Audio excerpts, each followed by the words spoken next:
All right, y'all. It is in the evening when I'm recording this, and I've got a kid in the room with me playing PlayStation, and I've got a full cup of coffee so I can stay nice and energetic for this solo episode. So what I did for this episode was I reached out to the Dialoggers in the Dialogue Doctor community, and I asked them if they had any questions that they would like to talk through. And they sent me 5 amazing questions. So I'm going to talk through those. Before I do that, I'm going to give a little update on what's going on in the community, and I might give an update on what's happening on me. Actually, let's do that one first. Let's do an update on me. So I'll just share a snippet from what is from my indie author life. I feel like everybody has a very different indie author journey. Like if you've decided to be an independent author, what does that look like and feel like? I feel like it's different for all of us. For me, lots of kids, full-time job, things are crazy over here. So you just grab the moments you can grab to do the things you got to do. So I've been working on my most recent novel for over a year now. It's been a tough one to get out. Usually I write 2 a year, but this one has taken me a year and a half. It's personal. I think that's part of the problem. It's a personal story, and it's got a lot of emotional stuff in it, a lot of emotional baggage. It's tough. So yeah, it's just that slows me down. I don't know about y'all. If I'm writing a thriller or a mystery, I just have fun. I just plow through that thing. But when it comes to writing like on serious, heavy topics, yeah, it slows me down. It's just waiting because I write some and then I'm like, I need a cookie. So I need to stop what I'm doing and I need to go get milk and some cookies so I feel something different than what I'm feeling right now as I'm writing this chapter. So anyway, um, but yeah, so I messed up. That's what I was going to tell you. I messed up back in November. I was going to be on this podcast episode. They asked me to come on and talk about my experience in church world. And I was like, okay, yeah. And I thought to myself, I'm like, ooh, I'm planning to publish this book, probably not until May, but if I put it on pre-order, maybe it'll just come up. And if it just comes up, I didn't feel comfortable like hawking the book to them, like, hey, by the way, I'm writing this book. That I didn't feel like doing that. It felt the interview is more intimate and more personal than that. It was like for in a community, like for the community only. It felt weird selling stuff. I was like, but if it comes up, I'll have it ready. So I put it up on pre-order on Amazon. My copy of the book is due to Amazon May 15th. And then it did not come up in the podcast episode. So I kind of just put it up for pre-order for nothing. And that accelerated my time schedule a little bit to get it out. Because if I have a due date, I'm going to hit the due date. So I started working through this thing. I finished my copies. I knew I wanted to give it to beta readers, and I knew I had to give it to a copy editor. Because I don't put all my books through copy editors. I should. I just don't have the money to do that. But this one's important to me. So I want to get this done right. So I passed it out to beta readers in December. I gave it to 2 amazing editors that I know and love, Laura Hum, who does the Dialogue Doctor with me, and Chris Kane, who is on the Right Away podcast and the Author Life podcast and all kinds of podcasts. Chris is everywhere. So I gave it to both of them, and they both read it. And I asked them if they could have it back to me by like the end of February. And then I gave it to 2 whale readers because I wanted to know how it read from a reader's perspective. So I reached out to 2 people that read a lot of books. And then I gave it to a new friend who works in the movie industry. I met him through my son's first grade class because networking is weird. And that's where you meet people sometimes. But he writes, he's written a ton of movies, and he works as a screenplay editor. And so I passed them all out. I was hoping to get them back by like the end of February. And then life happened, and people's lives happened, and things got slowed down. And I didn't get any of them back until I got the last one back like 2 days ago. So I'm starting my rewrite. It's 68 chapters, potentially 72 chapters, depending on what I do. And I got to have it done by May 15th. So I gotta rewrite 3 to 4 chapters a week. to get this thing done in time so that I can format it and put it up on all of the places in the interweb. So what I'm doing right now is I'm rewriting chapters, and I am immediately sending them to my copy editor. And thankfully, she is reading them as I send them, sending me back copy edits. Not ideal in any way, shape, or form. I did this to myself. I only have myself to blame. But yeah, that's what's happening with me personally. Let's talk about what's happening in the community. So we have our next masterclass coming up. So if you want to find our next masterclass, go to dialoguedoctor.com and click on the learning button in the menu, and then scroll down to masterclasses. And it's the third thing down. There's free weekly newsletter. You can subscribe to that there. And then there's the weekly podcast that's free. You're listening to it right now, probably, so you can click there to listen. And then masterclasses. The one that Laura and I are doing on May 7th is how to build a cast. So let's talk for a second about what this is. We call it a masterclass because it's 4.5 hours long. We'll start at noon Eastern Standard Time, and we'll go until 4 p.m. We often go over. We'll go till 4 p.m. And in this class, we're going to cover what character voice is. We're going to talk about how you design a character voice. We're going to break character voice down its components. We're going to talk about how you modulate a character voice to express characters' emotions. And then we're going to go into building a cast and how you need to contrast and compare character voices. We'll go into what we call VEA, vehicles, engines, anchors, and hazards. We will do all of that stuff. So you can register for that. There's a little button on the website that says click here to register.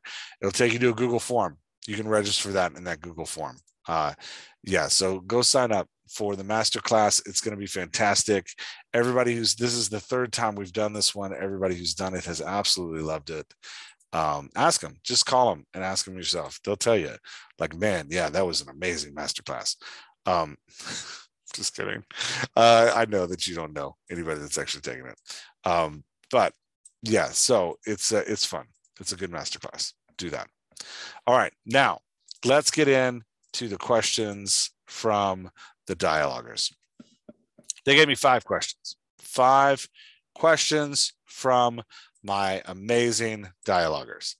They're not mine. I mean, they are just writers working to write Dialoggers. If you want to become a Dialogger, go to patreon.com/Jeff Elkins and sign up for the community.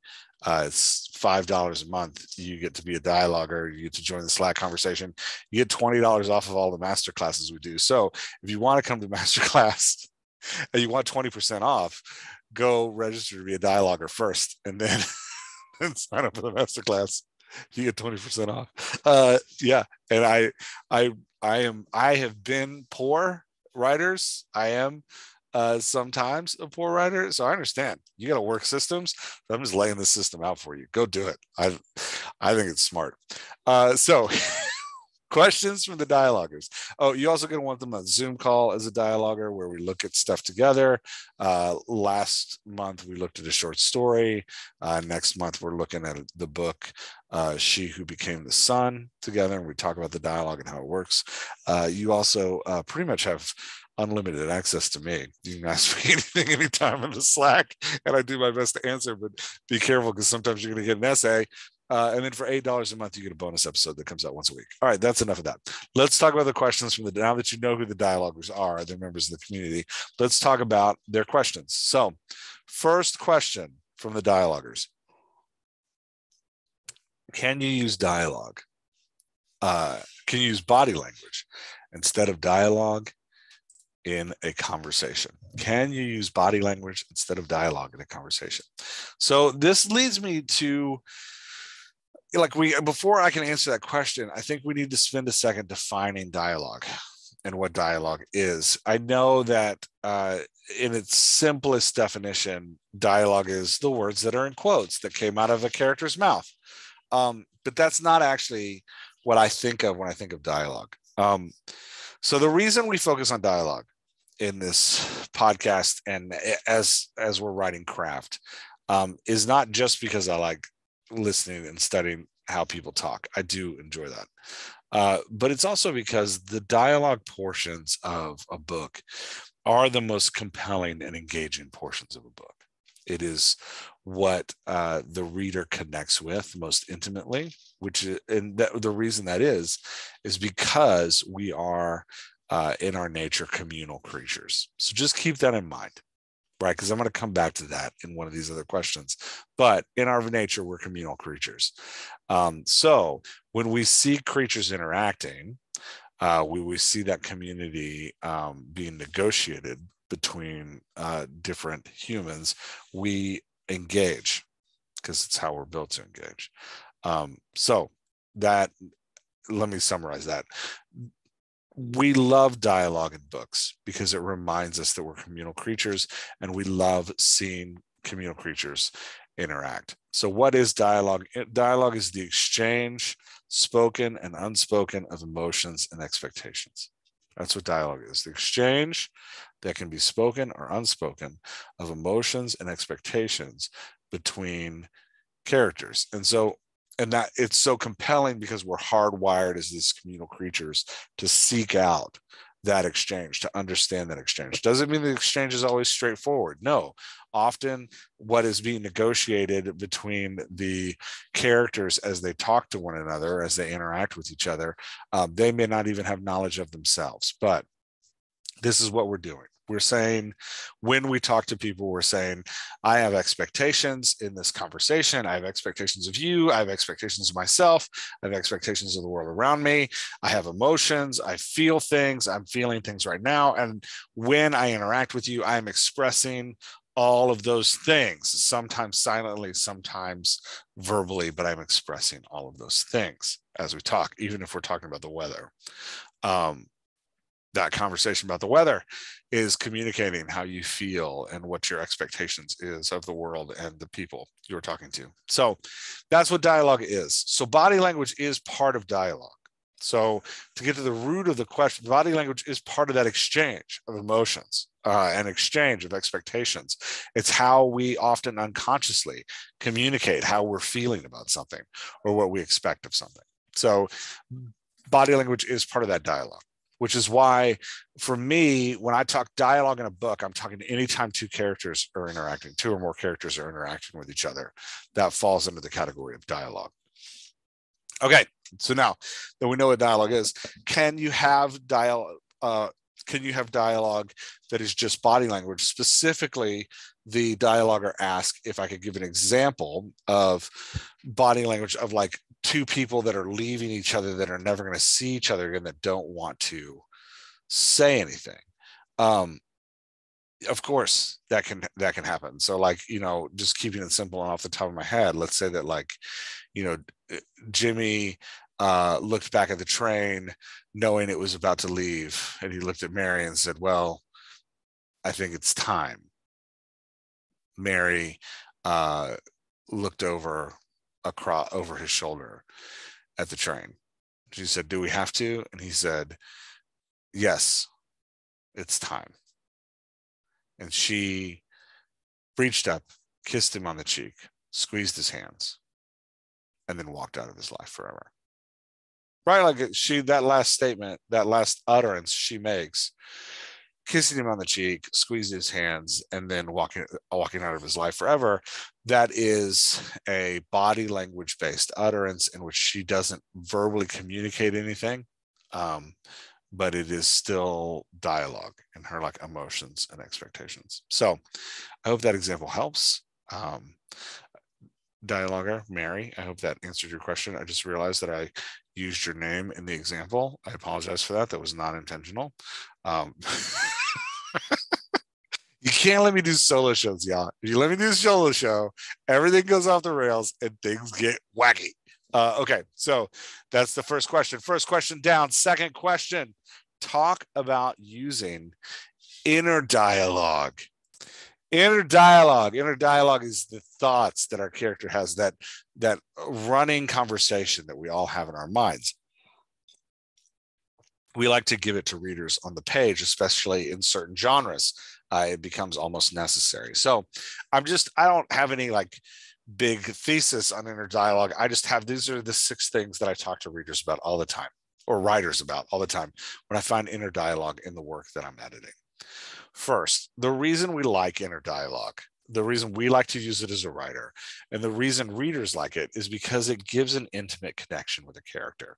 It gives us that window directly inside their brain that lets us know, as the reader, exactly what they're feeling and what they're expecting. Right? That's why we like inner monologue, inner dialogue, because it is like that, hardlining their emotions, right? So we connect to it. I will say that sometimes you can know too much, right? You ever been with somebody who just overshares? And you're like, I don't need to know all of this. As an introvert, I feel that all the time. I'm like, I don't need to know all this. So sometimes we can overshare when we're writing. Sometimes using inner thoughts gives the reader things that they didn't want to know. And when that happens, the inner monologue can feel exasperating.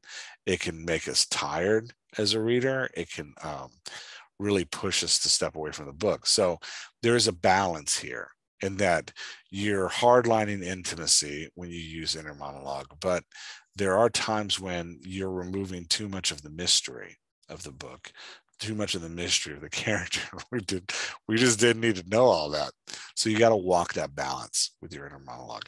I can't tell you what the balance is. I think that's part of your voice as an author. Finding the right balance for your style is just part of that voice. So if you're telling us how the character is feeling about things all the time, you might drift into telling instead of showing. So dialogue's great because dialogue shows the reader what's going on. You hear this from editors all the time. Show, don't tell. Show, don't tell. Meaning that, like, don't look at the reader and be like, Billy is happy. Instead, be like, Billy smiled and laughed to himself. Right? Like, and we'll say, oh, that's showing, not telling. Dialogue's the same way, right? Like, if Billy's talking about something that excites him and we're modulating his voice to make him sound excited, we're showing that Billy is happy instead of telling that Billy is happy. We got to be real careful writing that inner monologue, because a lot of times the temptation with inner monologue is just to write things like, Billy felt happy, or like, I like that. Right? It's like Billy's inner thought. I like that, Billy thought to himself. Well, don't let, like, just because you put it in his inner thought doesn't mean you're not telling me about it. So make sure that when you're using inner monologue, you're not just using it to tell me how the character's feeling all the time. The inner monologue needs to serve some kind of purpose in the characterization and who the character is. The inner monologue needs to connect me intimately to who the character is and the character's voice.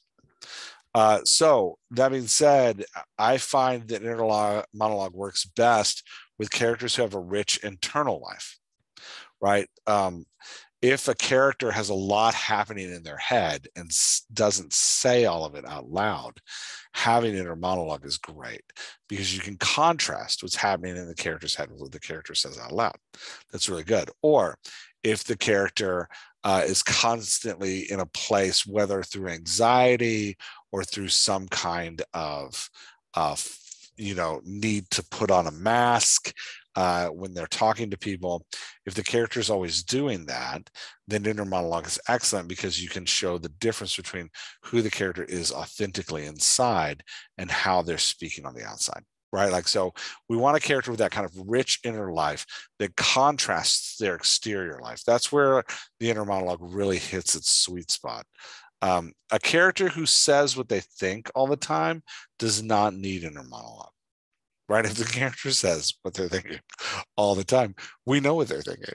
We don't need you to tell us what they're thinking. So just as you're deciding whether or not to use inner monologue for your vehicle character, your lead character, the vehicle character being the character that the reader is going to most relate to, as you're like thinking about how to use that inner monologue with that vehicle character, think about, like, is there a rich enough internal life here for this inner monologue to be meaningful in the character? is there enough happening internally so that I'm not just saying all the time, and Sally felt like he was cute, right? Like, what's going on that leads us to do this? So I'm going to skip down to the last one, and that is this character, the last of the 6, and then I'll come back to number 5. I put them in a weird order. So, and I'm not apologizing for it. I can do what I want. I can do a solo episode. I can do what I want. So the last one is, it needs to be written.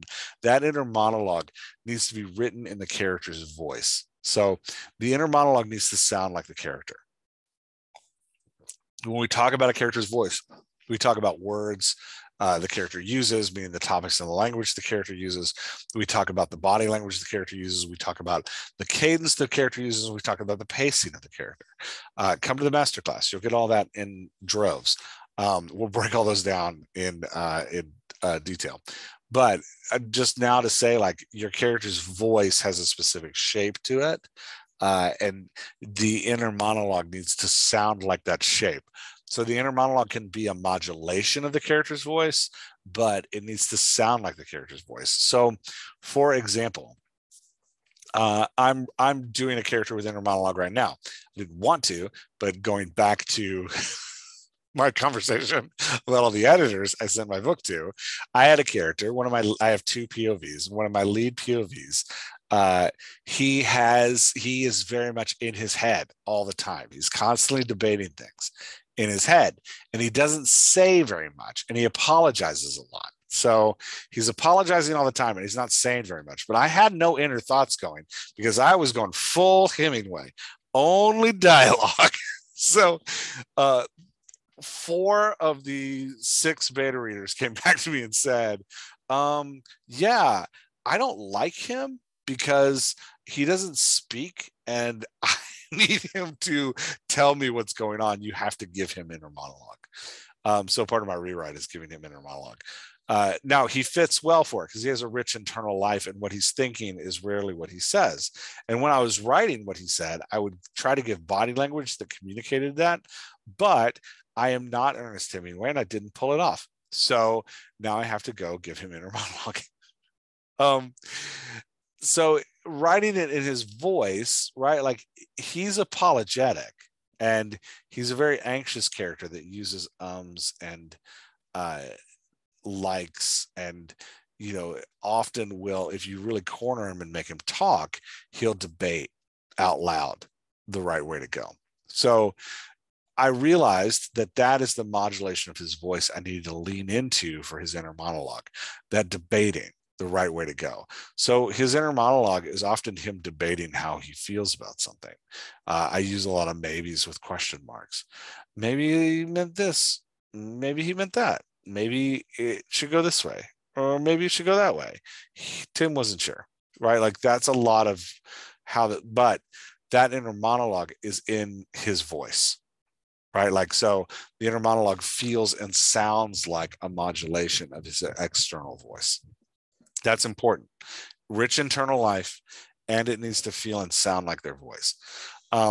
The final thing about inner monologue is you should write it like it's a third character in the conversation. That doesn't necessarily mean it always needs its own line. That's a style thing. What that does mean is that the inner monologue should be part of the dialogue. So character B says, I want to go get cake. Character A says cake is bad for you. Character B says eggs, milk, flour, chocolate, how could that be bad for you? Character A thinks, it doesn't matter what I say, he's going to get cake regardless. Character A says, I'm telling you, don't go get cake, right? So, like, again, weird example off the top of my head, but just to put it out there, it's that, like, me, if you noticed, as I was like reciting that example, I used that inner monologue as just part of the dialogue itself. It's just in the midst of conversation, and typically you're going to find a pacing with it where your character either speaks before or after their thought, right? Like, that's not an always thing, but it's a most time thing. Your character is going to have a specific pacing with their own inner monologue, and that inner monologue is going to feel like a third or fourth voice in the character, depending on how many characters are in the scene. So part of me saying that I want it to feel like a character's voice too is so that you don't forget about it. I've seen a lot of times with authors that I work with, their inner monologue starts and stops. So it like starts at one part of the conversation. And then as the conversation progresses and the writer actually gets into the conversation, the inner monologue dies out and it disappears. Just like we can't lose characters in a conversation, we can't lose inner monologue. That doesn't mean it has to go, every third time there needs to be inner monologue. It's not a system like that. It is an art form, but it is like, hey, every segment. So we group utterances. If an utterance is what a character expresses through body language or what's coming out of their mouth, segments are groups of utterances, and segments are divided often by topics, right? Like when we change topics, we're coming to the end of a segment, or when there's an emotional shift, we come to the end of a segment. Changing topics, emotional shifts. If you've got 3 characters in a scene, we need to hear from each character in every segment. We don't need to hear the same ratio in every segment, but we need to know what each character is doing in each segment. Inner thoughts are the same way. You got to think of them like a character. You have to hear from that inner thought in each segment. It's just a good rule of thumb. But I also always say there are no rules because this is art. At the same time, that's a good rule of thumb. So I think I have now thoroughly confused everyone, including myself, on inner dialogue. Next question. Number 3, talk about dialogue in scenes where the lead character is alone.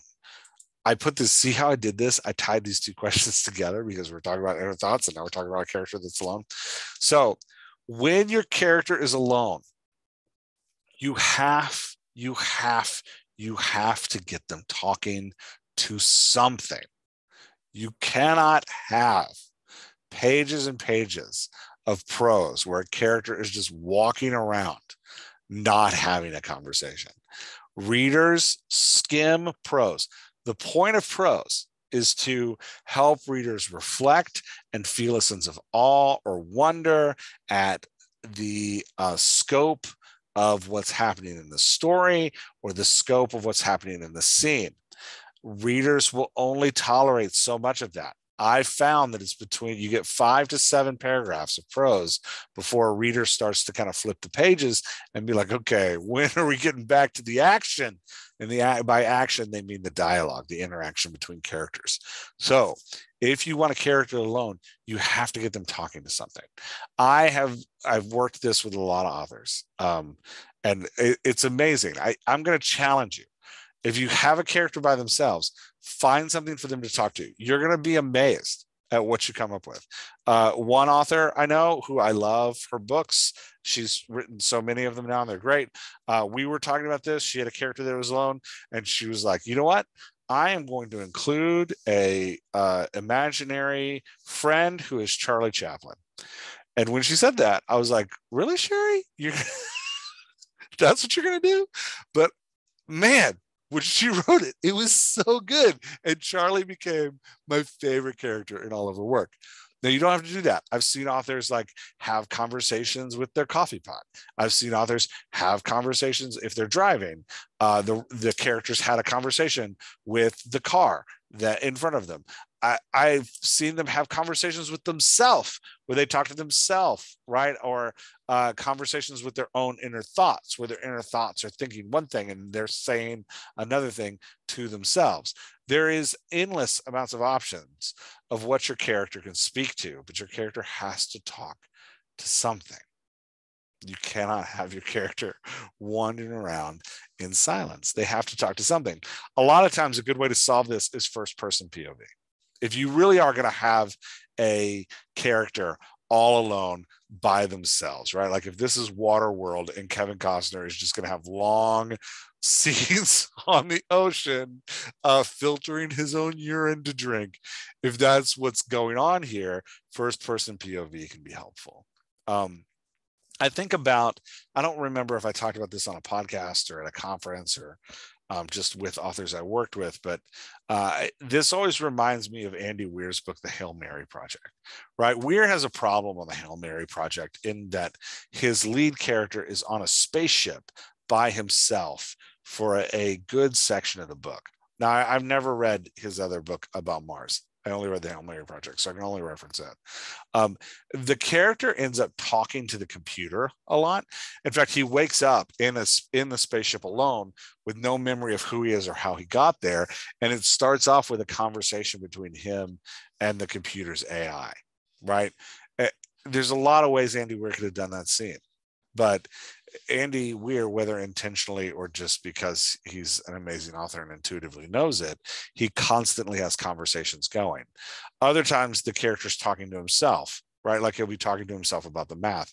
All that to say, like, you'll be shocked at what you can get your characters talking about, and genre, it's non-genre specific. Doesn't matter what genre you're writing in.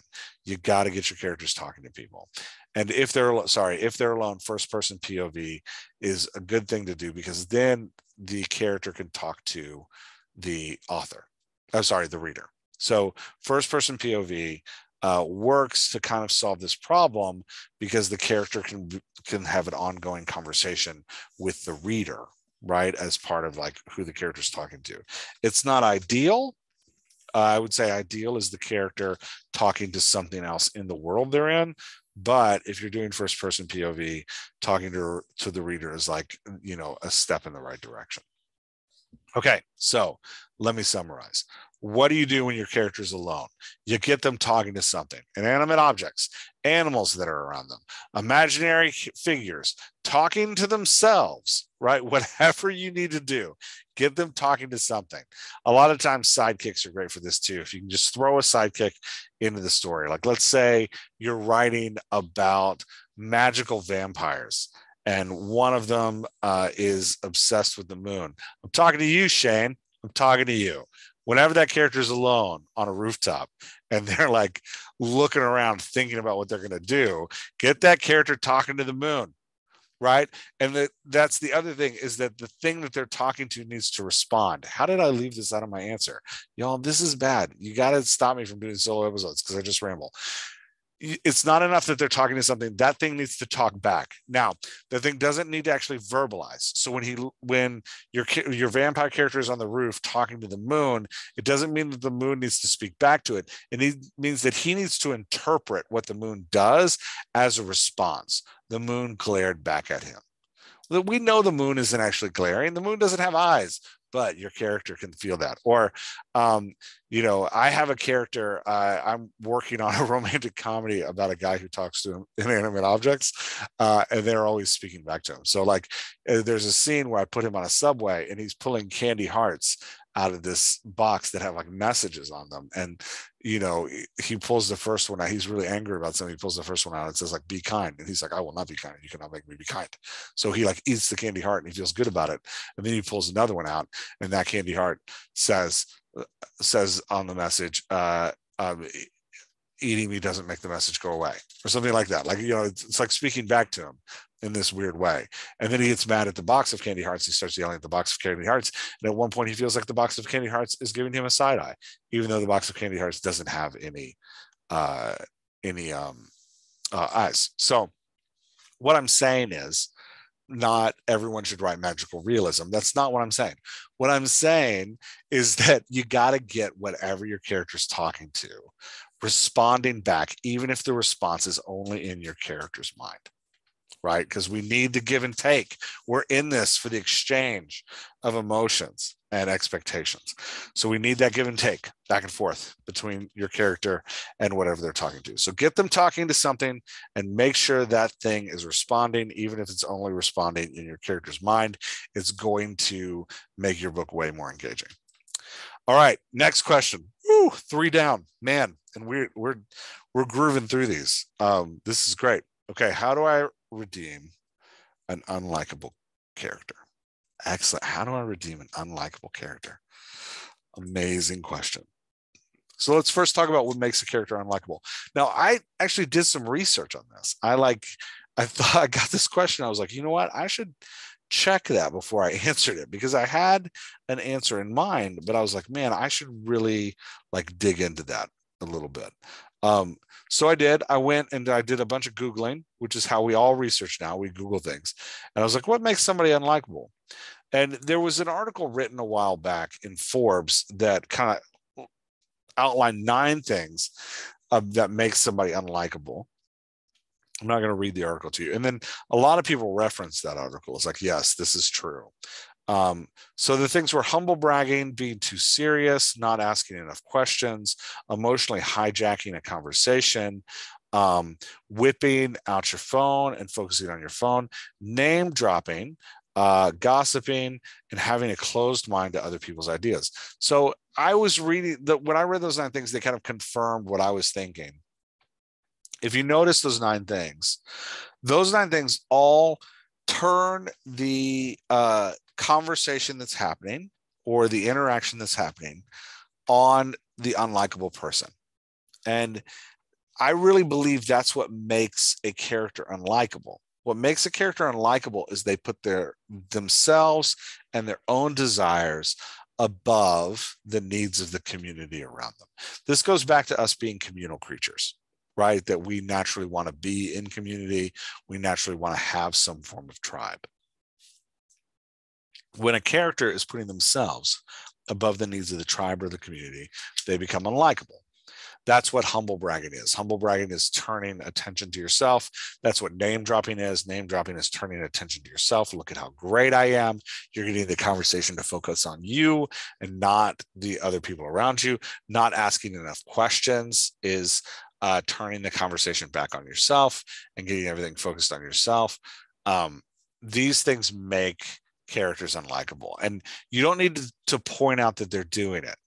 Right? The reader can feel it. Your readers are smart and they're intuitive and they're wired for community. So when your character begins rejecting the community and putting themselves above the community, your reader will hate them. They will hate them on a micro and macro level. So the macro level would be like they're doing it in the plot, like the person in the plot really needs to sacrifice for the community, but instead they put themselves first. I think I mentioned, I don't remember. No, I was doing an interview with Chris Kane for her podcast. I mentioned that I'm watching the TV show Yellowstone, and there's a character in the TV show Yellowstone named Jamie, who is part of the family, but is constantly putting himself and his needs above the family's needs. And it makes him incredibly unlikable, right? Like he is a villain for doing that. That's kind of on the macro level, where the character is putting their needs above the needs of others. On a micro level, it's happening in things of conversation, which are those 9 things that he outlined. They're talking about themselves all the time. They don't care about what other people have to say. They're not listening. They're closed-minded. They're not asking any questions. They're only talking about themselves, right? Like these are on that micro level that communicate to your reader, this person is not a likable person. We do not like this person because this person puts themselves above the community. So now that we know what makes a character unlikable, let's talk about how you redeem them. The way you redeem an unlikable character is you either show them in community or you have them put the community above themselves. So what do I mean by show them in community? This happens a lot with villains, right? We paint a villain or antagonist or anchor. We paint that person as, against the community of the POV character. But then as the story goes on, you discover that they are in a community, just not the community of the vehicle. Right? This is a lot of the oh, I had you all wrong thing in a book, where the character is, oh yeah, I'm not in this, I take care of these people, and all of these things I do that you don't like have actually been on behalf of this other community. That will make us like a character. I think, if we're just talking about how this is played out in kind of common stories that are in our vernacular, I remember The Walking Dead does this really good all the time, right? They give you somebody who you're supposed to hate, and they show you that you're supposed to hate them because they're standing against the community that we've been following for season after season after season. But then you see that they're actually protecting their own community. You're like, oh, I like that person now. And then you can flip it back when you show that they're really corrupt and they're not actually protecting their own community. They're just using the community to their own benefit. The character of the governor in The Walking Dead comes to mind. We first meet him, he's standing against our community that we love, against the community we've been following around. So like, oh, I hate that dude, he's the worst. But then we realize like, oh no, he's taking care of his own people. And we're like, okay, maybe he's not the worst, maybe we're just in contrast. But then it's revealed like, no, he's not taking care of his own people, he uses them for his own means. It's like, oh no, he's the worst. And then he cuts Herschel's head off, and it's very sad. Anyway, all that to say, you got to get them. The way to redeem an unlikable character is to connect them to the community, show them being sacrificial for other people, have them make a choice, right, in the midst of the book, to like sacrifice for one of your other characters. If we're talking about the micro level, have them acknowledge that often they do not consider others, but at this point in the conversation, they really want to know what you think, right? If they've been closed to other people's opinions, have them suddenly open and have them say, like, I really do care what you have to say. That will have them acknowledge that they are often outside of the community, but at this moment, they want to come back inside the community to work with the people in the community. All of those things will redeem an unredeemable character. You know, a lot of times I go back to Lord of the Rings because it is one of those like common language things that we know so well. And this is how Gollum gets redeemed often, right? Like the way he gets redeemed is, speaking of characters that talk to themselves when they're alone, Gollum has a conversation with himself about whether the hobbits are filthy and should be killed, or whether the hobbits care about Gollum and want to take care of Gollum. At that point, I think he's calling himself Smeagol. So anyway, he has a conversation with himself about how this is going to play out, and he decides that he's going to care for the hobbits. And that's when this unlikable character becomes redeemable. You actually start to have some feelings with him. Later, he has another conversation, because repeated scenes are cool. Listen to other podcasts for that. So later he has another conversation with himself in which he decides that he's been betrayed by the filthy hobbitses, and he needs to turn against them. And he becomes unlikable again, because suddenly he is pushing back against the community that we care about.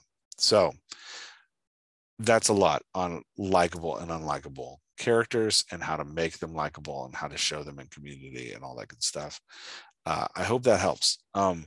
It is funny that, like, you know, so often we think about our plot. I think about my plots so often in like more of a isolated fashion.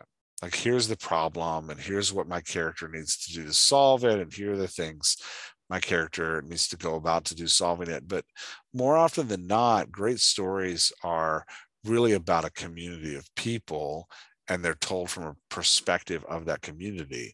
And what makes that perspective person the hero of the story is that they're defending and working for the community. And what makes other people the villain is that they're working for themselves or seeking their own power, right? Like, this communal aspect of who we are really does play a ton into our characters. So just a continued thought on that.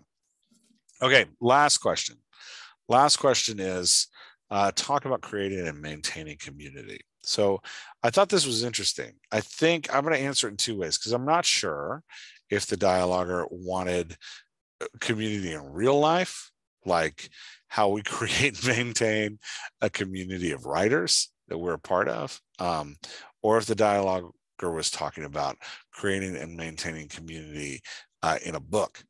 I wasn't sure. So let's talk about, for a second, creating and maintaining community in a book, and then we'll transfer into creating and maintaining community in real life. So creating and maintaining a community in a book, people are going to group together for a couple reasons. One is because they have shared goals and a shared vision, even if that vision is something small, like I just don't want to be alone in high school, right? Like, even if it's something, it doesn't need to be some grand vision of saving the world. It can be something small. So they have a shared worldview, a shared perspective, can also play into that. So there's shared vision and there's shared worldview. We're talking about shared worldview. We're talking about the idea that, like, oh, we all share these religious beliefs, right? Like, we can zone ourselves around that type of worldview. Typically, if you want your reader to like the community, the members of the community need to enjoy each other, right? So they need to like something about each other, even if they pretend they don't, right? There needs to, at a minimum, be mutual respect and trust. Again, we, being communal creatures, we like to see communities function well. So your readers will graft onto a community that has a shared vision, shared purpose, shared set of like rules and norms and rituals. Yeah, and if the community is bonding together, your reader will want to be a part of it. The thing about building a community like that is you have to be checking in on the members. So if you're going to build a community, you can't just go solo on the community and focus in on one character, right? You know, we need to be seeing how the people in the community are doing and faring and coming through the struggle and strife. So don't let any members of your community that you've told the reader to get to know disappear for too long from the story. How long is too long? Again, that's a style question, but what you don't want is your reader going like, oh yeah, I forgot about them, right? Like, you want your reader remembering everybody in the community. So that's a little about writing and maintaining a community. They need to have shared purpose, shared worldview, or, you know, shared expectations. If you want your reader to like the community, the members of the community need to like each other. They need to find interest in each other, share some kind of mutual respect for one another. If you want your reader to enjoy the community, if you want your reader to hate the community, have them not like each other and be forced together for some other purpose, your reader will also dislike that community. Yeah, and then finally, you make sure you're checking in on your characters all the time. Don't leave any characters left out. So the truth of building an in-person community is the same.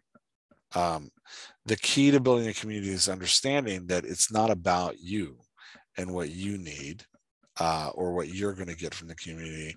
It's about uplifting others in the community and helping them become the best version of themselves, often sometimes sacrificially. And so that's what, you know, with the Dialoggers, that's something I try to do. I don't always do it well, but it's something I try to do, is put the needs of the community above my own needs, because I love being in community. I love being around them. And I know that that's what accelerates the community, is if we're taking care of each other. And if we're all taking care of each other, then none of us has to freak out about not being taken care of, because we're all taking care of each other.